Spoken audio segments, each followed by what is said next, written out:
this very, the episode before this had to do with the Prophet's marriage to his adopted son's wife. If you remember the story, adopted son, he divorces his wife, and Prophet's married her. And of course, you can imagine the cartoons in this one. He walks in, she's also beautiful, he looks, she's a knockout. The Prophet can't contain himself, you can fill in the gaps. But there is a remarkable negotiative tradition of, we'll call it reductionism, about this event in itself. Whether the verses that talk about we have allowed you to marry her so that people will know that their adopted sons are not like true sons, whether it had anything to do with the marriage of this particular woman, Zayd's ex-wife. So let's go back, but I first asked the question, as a Muslim, what would you do? But let's take a case as a scholar, right? What do you do when, because this happens all the time, you give a response like the one you just gave, and you say, well, listen, the history is too complex to be dealt with in cartoons. There's this shows a critical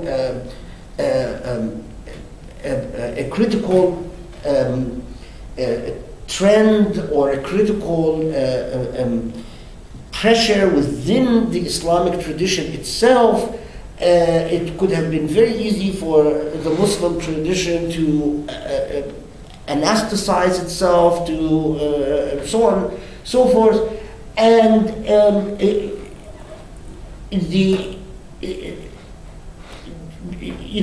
these should be looked at as sort of grounds for contested moral visions rather than, and so on and so forth. And the response you get, we see, you're an apologist for these Muslims. You're talking about contested this and contested. Fundamentally, the ethical paradigm set by this Prophet is clear, and it is inconsistent with the ethical paradigm of the West, and this hedging, speaking of contingencies and particularities and historicism, is a typical liberal ploy of people that refuse to make ethical judgments. Okay, but again, so what would your responsibility as because that, our role as scholars and as intellectuals and as people who are supposed to spend their life studying something, to do something, what is it that we are supposed to do? And this year I'm not simply, I don't have answers. I have questions and am interested in suggested answers. What is, your reaction to this type of discourse? Me specifically, like if I were in the discussion, I would, there are a couple of things I'd say. One is that, this sounds like a bit of a cop-out, but that I'm very tired personally of, especially, I lived most of my life in America, this kind of demand for soundbite answers. I know this sounds it, but I personally, when people start discussing things like, is Islam a religion of peace or not? I kind of get a bit nauseous, like, and they want to, or is any religion a religion of peace or not? Some of this is just overly simplified, so I would have to take the intellectual sneaky way out on that one and say you will have to discuss the subject, you will have to study the subject. Secondly, I would say, I'm sure there are people who make bad judgments based on hadith and various other things, but that the discussion continues. That the idea that some of this concern comes out of the idea that Muslims are not thinking. That they're picking these things up, a basic racism that you have kind of hot-headed Middle Eastern people who like in these pictures, can't control their urges, have religious stories to back up what they do. And it's just not, these are people who haven't gone to the Muslim world and seen what's being discussed there. What's actually very interesting is part of what accompanies this, what's at the beginning of this narrative is it says 99% of all Muslims don't know the truth about their religion. And by the end of this project, we will expose the true Islam to Muslims. And if those who are ethical human beings will no longer remain Muslim, and those who are unethical will remain Muslim, and then we should deal with them accordingly. And we might be talking about something that will end up with some, we end up in the news soon and some tragic inevitabilities. But I mean, it's definitely there is a sense of both a simplification of the Muslim image, but also the notion that Muslims are don't know about it. Don't know, and they're ignorant, they're incapable, and if you. I'm sorry. That's exactly the problem. I guess from my point of view, it's just hard for me also to kind of come up with it's that people are under the impression that people in the Muslim world are not familiar with this, but exactly how much of church history do most Christians know? When I was growing up, there were things that I would find in the Old Testament, that were extremely shocking of this kind. And we were not taught these things in Sunday school, and that's a reality everywhere. The level of discourse about religion is very low in a lot of places, and I don't think that the Muslim world is specific. These are people that haven't been to the Muslim world. That's my feeling often. Yeah, or they have had a very negative experience in revolutionary Iran or somewhere else. Or which they is have a very very particular strong political situation. motivations that overcome any real lived experience. I think this cartoon from the Muslim society, of course, is very challenging in a way that Muslim understand the authority of hadith, and of course should the resource the author used from this cartoon is taken from the most reliable hadith collection like Bukhari. It also will force them to rethink about the authority and the way they understand the narrative. Because for me, for example, this is quite shocking, but I cannot give my personal judgment for this, whether this is true or this is wrong. And of course, this idea also leads to the necessity of what we call historical investigation, and by doing so, I think Muslim societies also will revise their view, their concept of the authority of the narratives. I agree with this idea of mentioning that some Muslims may put this historical or these stories aside, and they try to elaborate some other things relevant to modern society. There's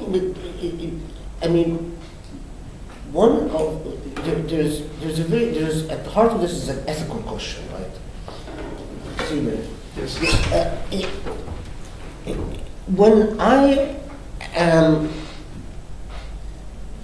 when I encounter, when I've learned Hebrew, I've read most of the Talmud, at least the Babylonian version, and when I encounter narratives that modern sensibilities do not accept, there's an ethical presumption that kicks in, and that is, and it's ingrained in my cultural upbringing, in that I don't know enough to come to any conclusion, right?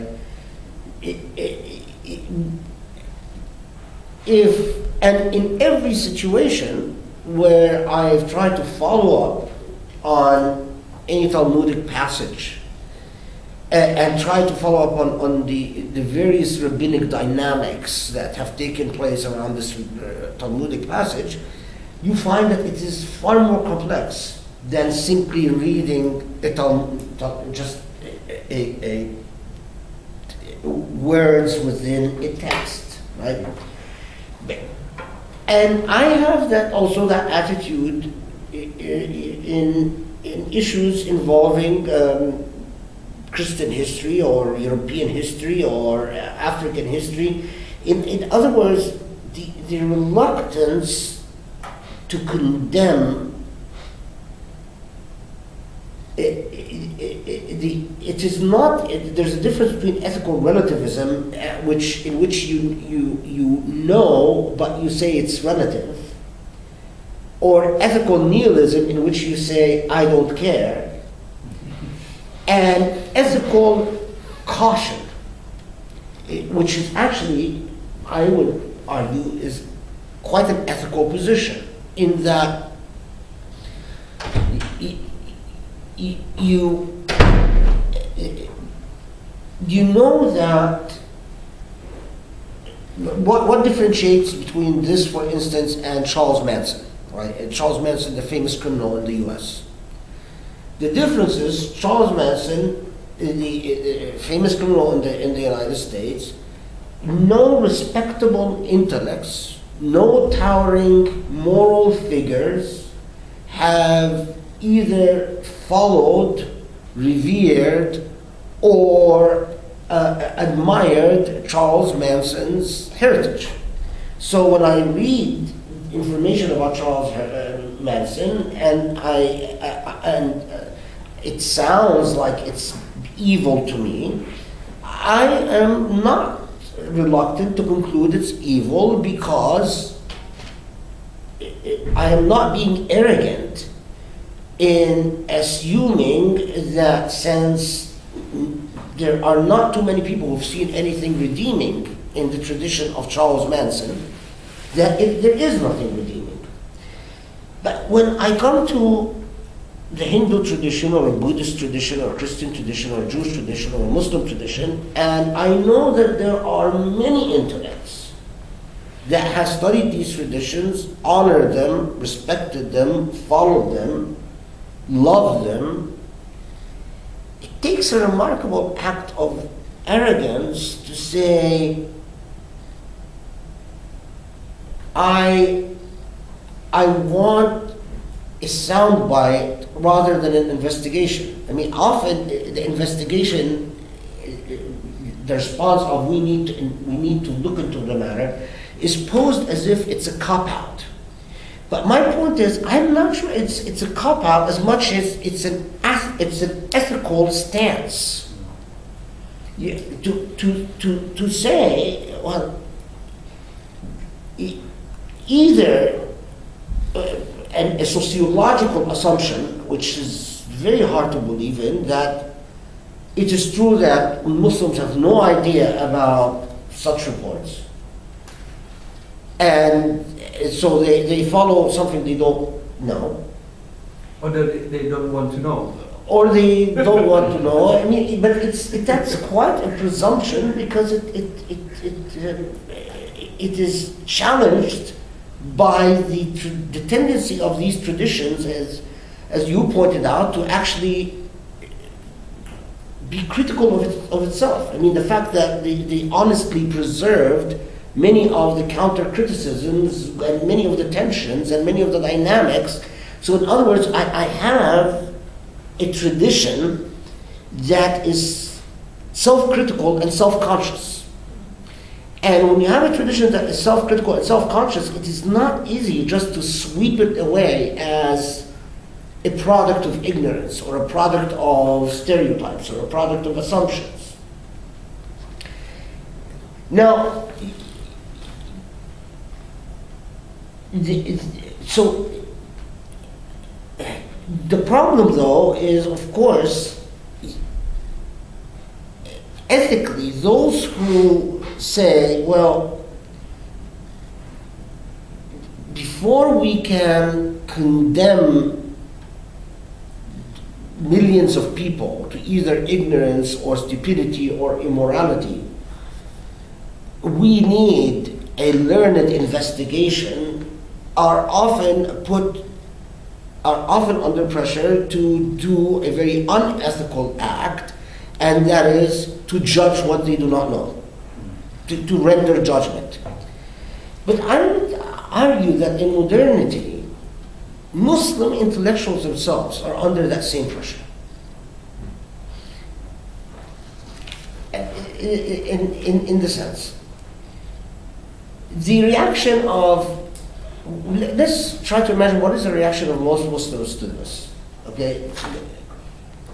If there are those who say, well, this cannot be, and it's an outrage that it was articulated, and we are offended by the hostile act against the tradition.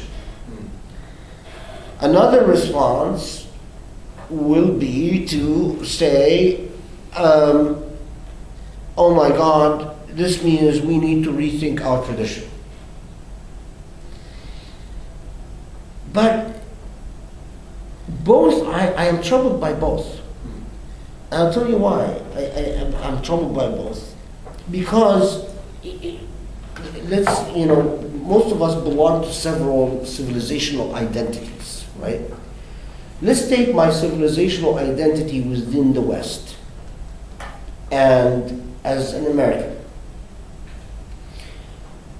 When someone comes and produces evidence of, let's say, Thomas Jefferson owning slaves and having done X, Y, Z with slaves, my attitude immediately is, well, the source.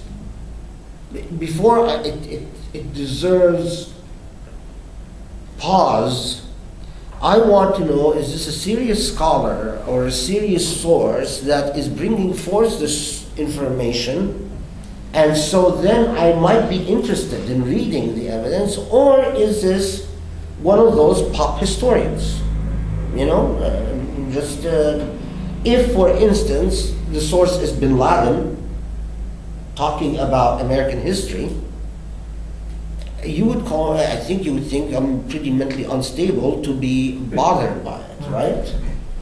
If the source is, let's say, a professor in Saudi Arabian university, I would still, I have to admit, I would not, unless the work was very impressive, I would assume it's not very likely that this person is making a discovery that others have not made. Now, if the source is Paul Kennedy at Harvard Law School, then I will take this argument on more seriously.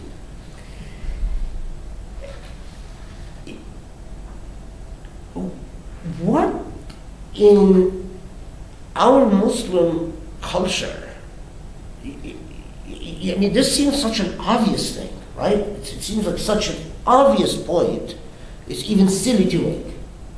But what is in our Muslim culture that this obvious point which in turn could make our responses measured, or remember we were talking about the Quranic notion of al-mizan, the balance, the first day, right?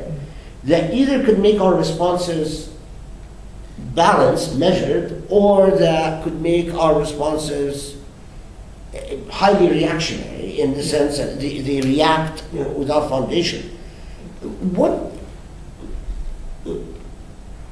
One possibility, for instance, is that for Muslims around to look at this and say, who is this guy, and why should I even bother with an assumption that this person either understands what he claims he's reading in Bukhari, is accurately representing what he finds in Bukhari, that he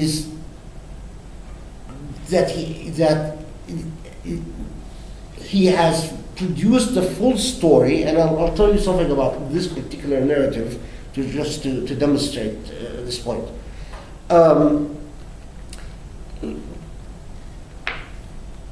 What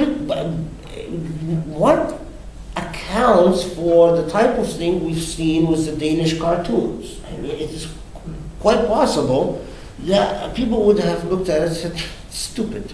I mean, what do these people know? And just moved on, right? Same thing with the satanic verses.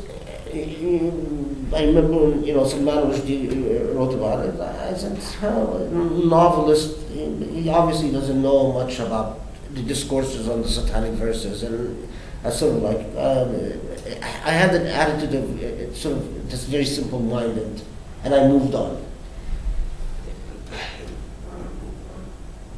Why don't we have that reaction?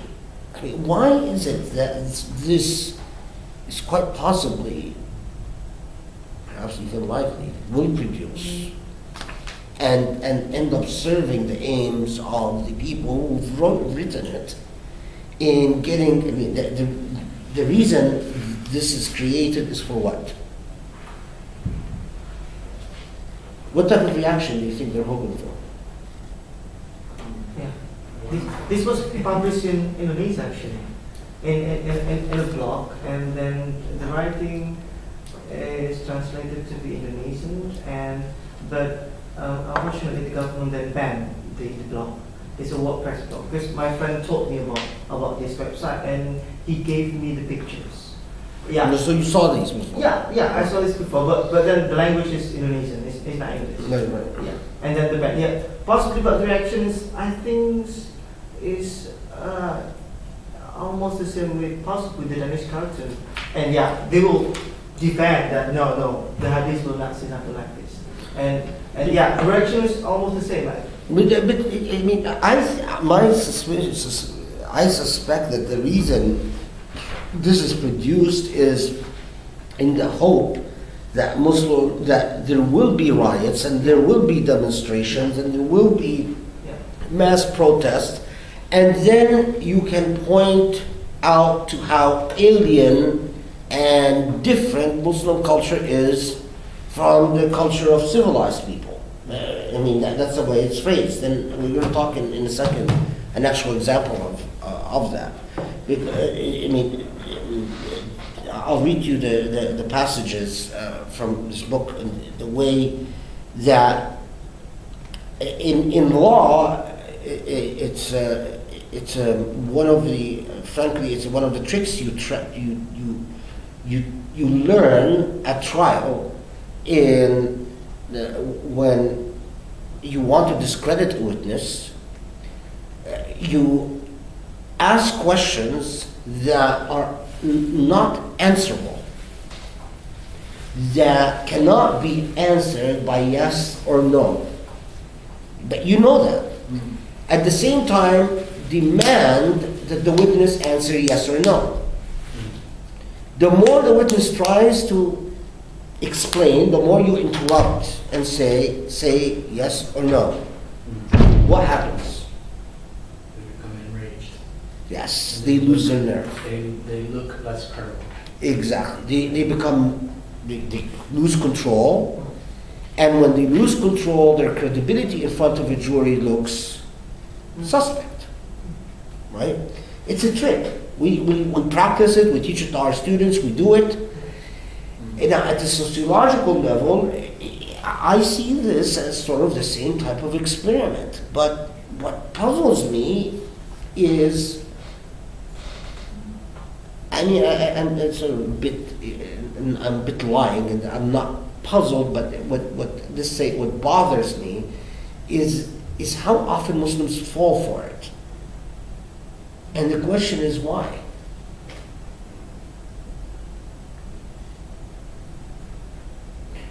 Because Muslims care about religion more than Westerners do. You can't get Westerners upset about this stuff. I mean, if you put blasphemous pictures of Jesus up in a gallery, the Catholic Church makes a statement, a few people come out and protest. Different from Muhammad, of course. It's very different. Okay. And the Muslim community takes these things extremely seriously, and they are shocked by lack of adab. That is not acceptable where they're from. And they are then reinforced the notion that people in the West don't respect them, which they don't, which is why they do things like that. But what if, I mean, I don't know how, if it's the same here in Europe, but in the 60s, there used to be a cinema movement, an exploitative movement in cinema, which tended to eroticize Nazi camps.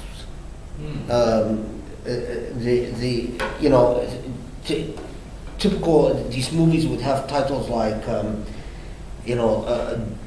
doctor, blah, blah, blah, in Nazi camps, and always, the doctors doing sexual experiments on helpless women, or, the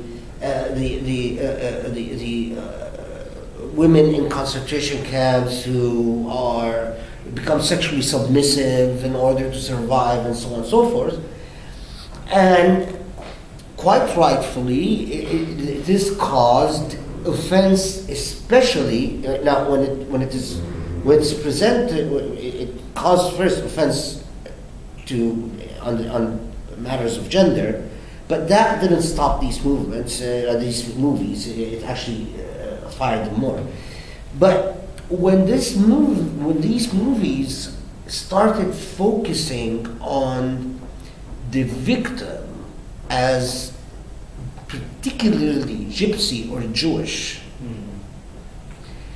there rose a political movement in the United States that made it now suicidal for any cable company to show one of these movies. I mean, basically to try to get erotic satisfaction out of the misery of the Holocaust as something fundamentally and profoundly disturbing.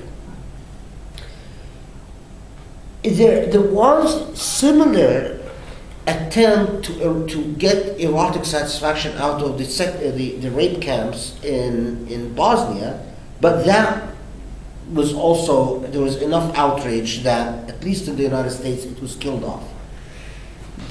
So it is not that, I mean, it is not, it doesn't seem that, I mean, it is not that anything goes. I mean, try to make a movie where you, I don't know. I'm always, but try to do a movie where you exploit animals in the United States. I'm not sure about Europe, but in the United States, it's political suicide, And it is clear that, okay, these are the parameters for socially acceptable behavior. And they shift. So for same movies that used to be very present a very exploitative image of race have come under severe criticism, and their market shrunk considerably. Not so in the case of Islam. I mean, the case